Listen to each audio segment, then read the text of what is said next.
much for your patience. We had another meeting, some of our students overran a bit. I was running from the other building. So welcome to Nottingham, welcome to the university. And yeah, you want to say? Okay, yeah, I'll try.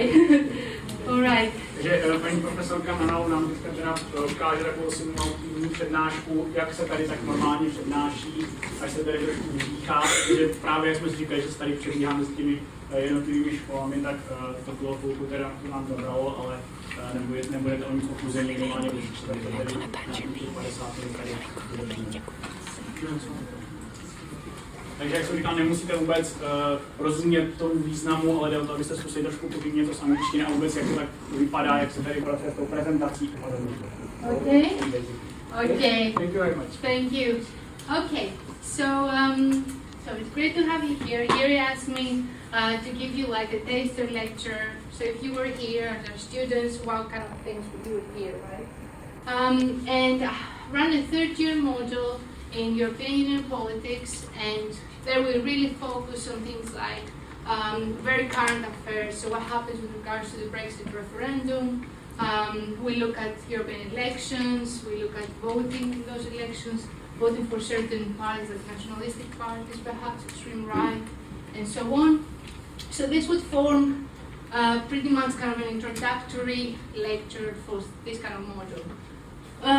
So today I'm going to talk about kind of the relationship between Britain and the EU, how it's not only now that we have Britain actually in a process of negotiation to leave the EU, hasn't started yet, well, kind of started, not officially, but unofficially.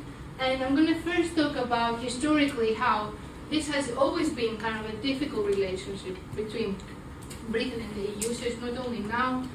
Britain has always been seen as a bit different than the other European countries, like we called it like an awkward partner. And I'm going to justify this by looking at how political parties in Britain felt about the European Union, and of course how public opinion, so the people in Britain, what were their feelings towards the EU. And I'm going to present to you some main arguments that were heard here in the European referendum, that happened in June, end of June, both in favor of Britain leaving the EU, and also in favor of Britain remaining in the EU, because pretty much both the political elites, so the political parties, and also the public opinion, so the citizens were kind of divided equally on this argument. And finally, I'm going to show you some results and kind of what we think is going to happen next. So this illustration pretty much summarizes how Britain, all British people themselves, but also the other European partners felt as Britain being quite separate. So this is the British Prime Minister, and how we have the Council negotiations, so all the leaders of the different European countries sit around this big table in the European Council, where they discuss kind of the future, what's going to be the future of the European integration, and what are they going to do next. And the British Prime Minister seems to be, not even in the same room, right? In another room, trying to say, oh, listen to us, we're Britain, we have this, we want to do that. But the others are pretty much turning their backs and talking to each other, and not listening to kind of the British interests, right?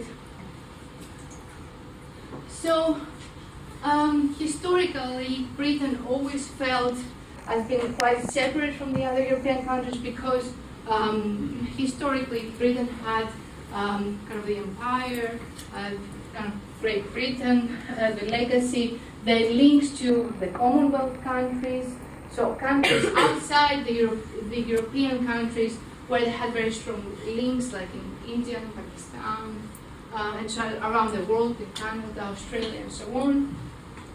And Britain always felt as an island nation, and Europe was something else. So when British people talk about Europe, they don't say we are Europeans, they say we're British, they're Europeans pretty much, right? And Britain actually wasn't, although it took part in the first negotiations regarding kind of the European, putting together this big project of European integration. Very soon after the first negotiations, the British delegates actually abandoned this convention, and it was only later on that actually became a member of the European Union. And also, because they weren't one of the founding members, one of the first members that put together the European Union, Britain came later on, so a lot of the structures, a lot of the arguments, a lot of the policies were already in place when Britain came in about 15 years later. And also, Britain always felt that there were benefits, lots of benefits to European integration that come from trade, but also they didn't want this kind of, they never bought to this idea of this political union where Europeans would have same interests, we share the same values that perhaps the other European partners had. And this was expressed very much with rising Euroscepticism, this party called UKIP. So what do we mean by Euroscepticism? There's lots of definitions in the literature. It pretty much boils down to two things.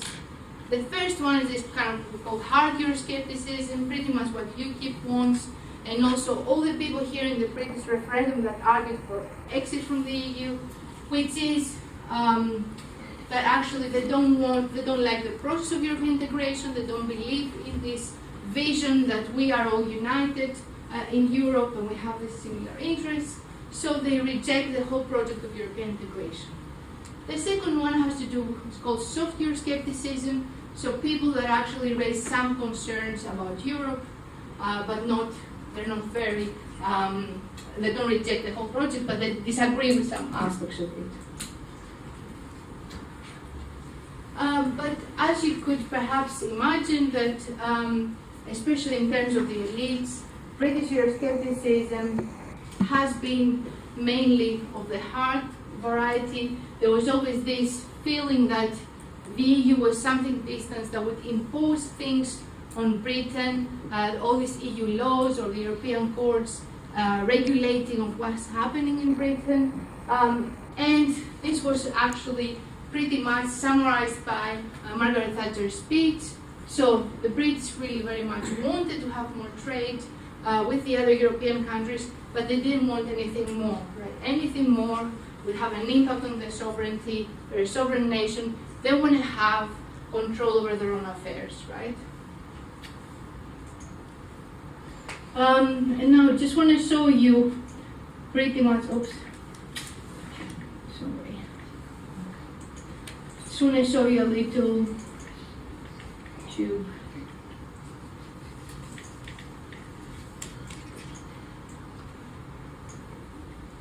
Of Nigel Farage, who's like the leader, was the leader of the Eurosceptic UKIP party.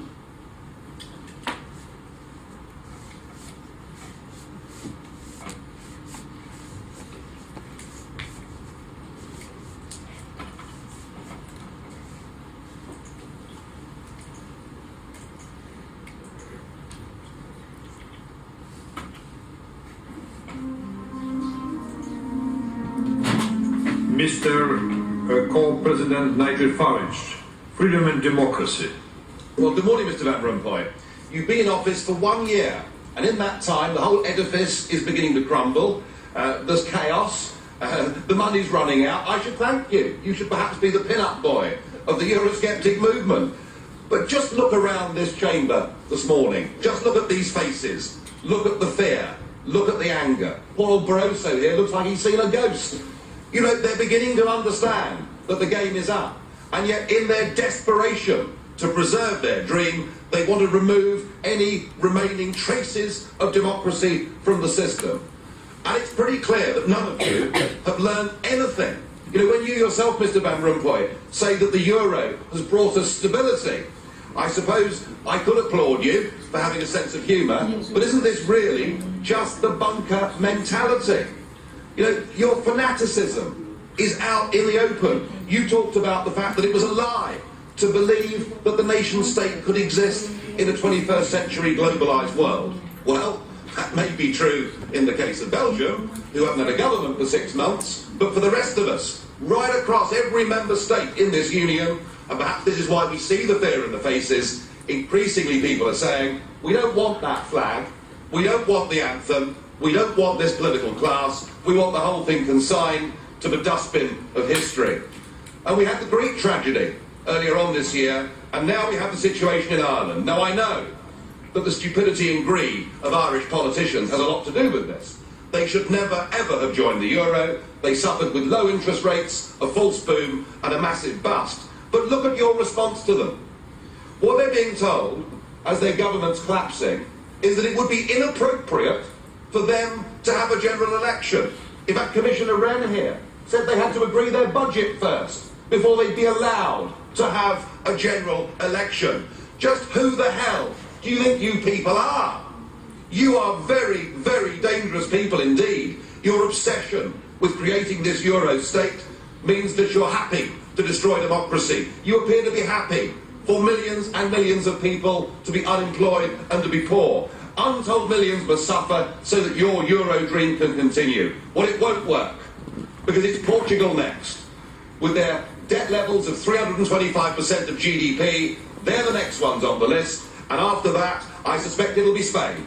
And the bailout for Spain would be 7 times the size of Ireland. And at that moment, all of the bailout money has gone. There won't be any more. But it's even more serious than economics. Because if you rob people of their identity, if you rob them of their democracy, then all they are left with is nationalism and violence. I can only hope and pray that the Euro project is destroyed by the markets before that really happens.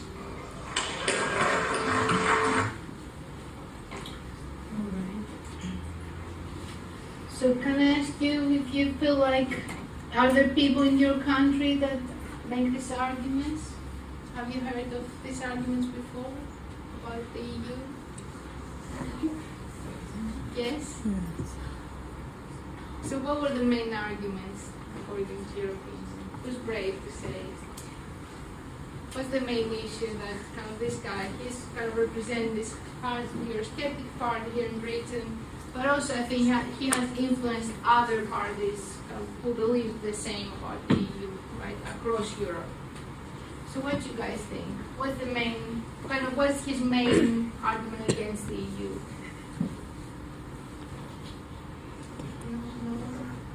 Suicide, yeah. It's hard, yeah. So, okay, I won't push. Do you want to say, Yuri? Okay, if you don't want to say, okay, fair enough. You're probably all tired. All right. So, also here, I just want to show you about kind of what's the political climate in Britain. We have in European elections.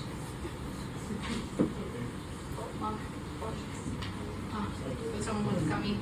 Okay, so in European elections, we have these kind of voting profile applications where they help you see where, kind of based on your policy preferences, where you are and where the different political parties are. So here is how it looked, kind of the political climate in 2009. So you had basically all the parties that were under kind of the middle line, kind of the horizontal middle line, are more Eurosceptic, right? And the parties above are more pro-European. And here, if you see actually, so we see kind of a reflection of how people feel negatively about the EU in terms of the political elites, the political parties, but look at some of these front pages here in terms of the British press, right? So, EU wants to merge UK with France, migrants take all new jobs in Britain, EU wants migrants to take our jobs.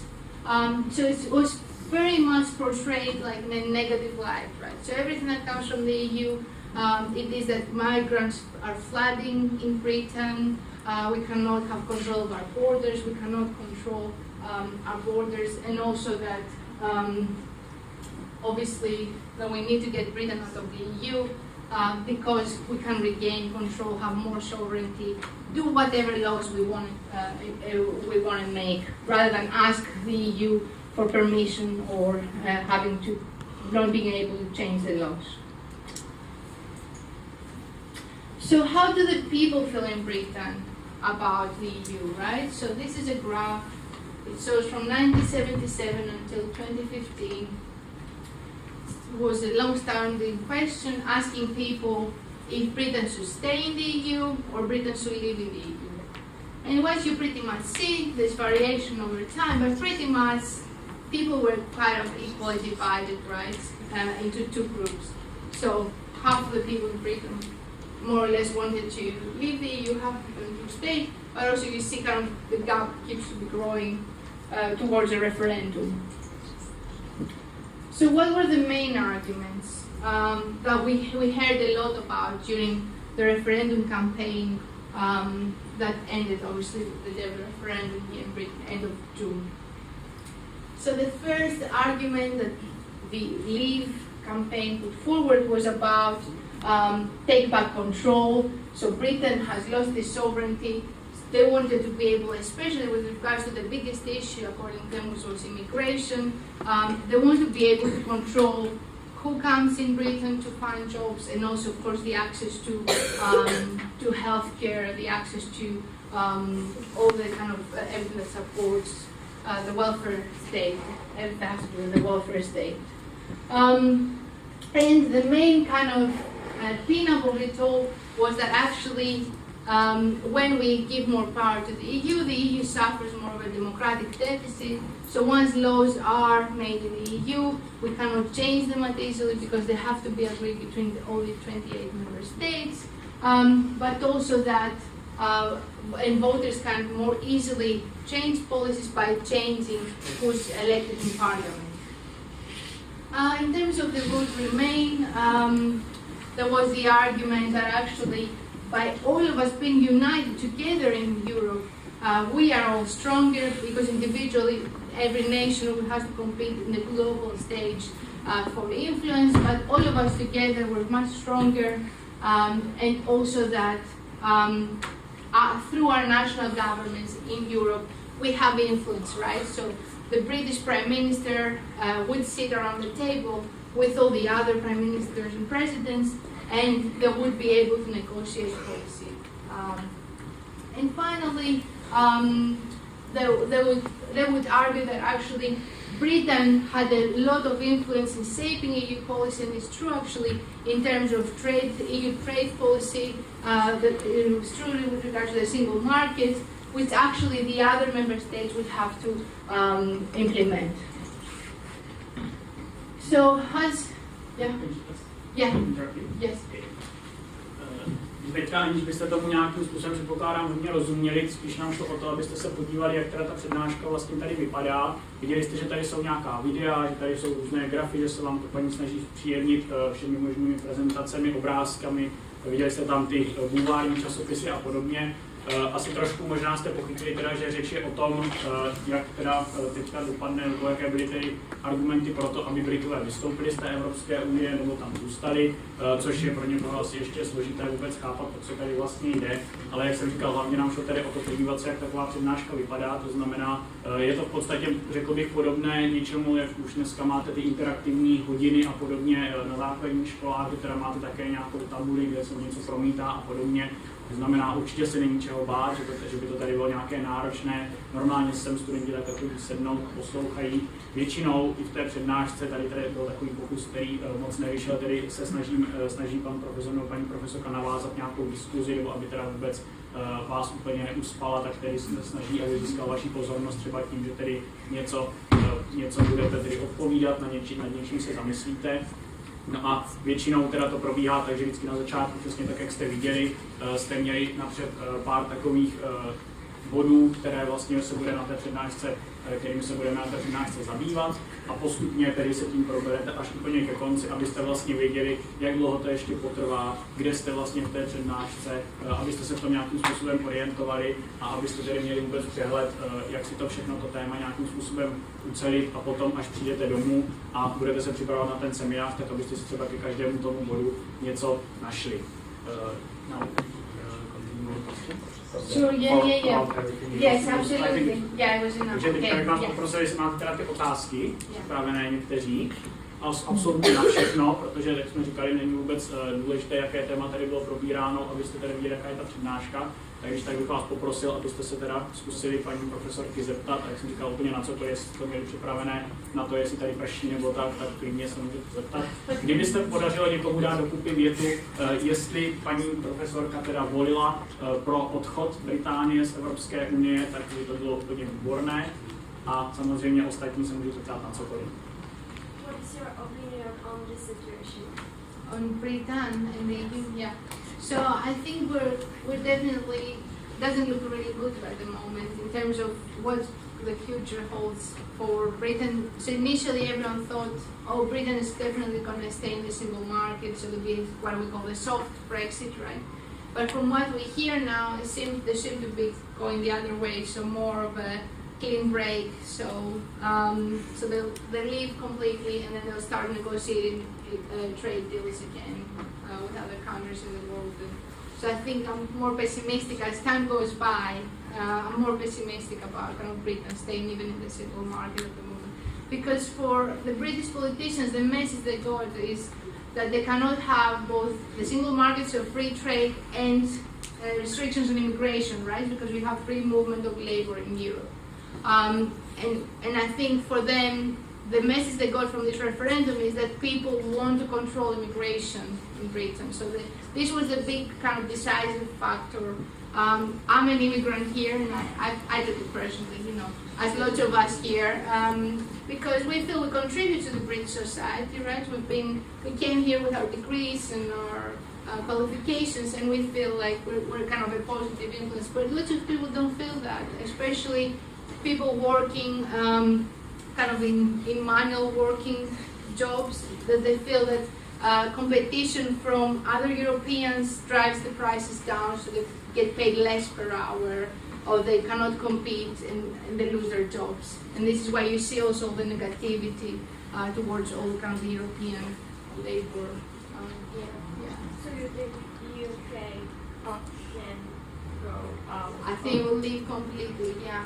So not even single market, yeah. Sounds like it. I don't know. That's my hunch at the moment as I read through the lines for the politician statements. It'll be a big blow actually for Europe as well. So for the EU, this is serious for the EU as well as Britain, and perhaps